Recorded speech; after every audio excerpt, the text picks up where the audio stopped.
Японияда 268 грамм болып төрөлгөн бөбөк ооруканадан чыгарылды. Бул тууралуу TRT-нет порталы жазып чыкты. Маалыматка ылайык, Японияда август айында 268 грамм болып төрөлгөн эркек бөбөк ооруканадан чыгарылды.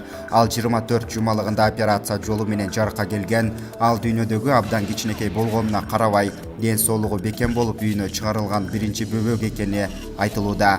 Төрөлгөндөн кийин Токиодо Кейон университетинин ооруканасында 5 ай реанимацияда жаткан бөбөктөн өткөн жумада 300 граммдан 2 килограмм салмакка жеткенден кийин ооруканадан чыгарылгандыгы жана кадимкидей азыктана баштагандыгы белгиленди. Бөбөктүн энеси: "Туурасын айта турган болсом, ушунчалык чоңойгондугу үчүн абдан кубанычтуумун.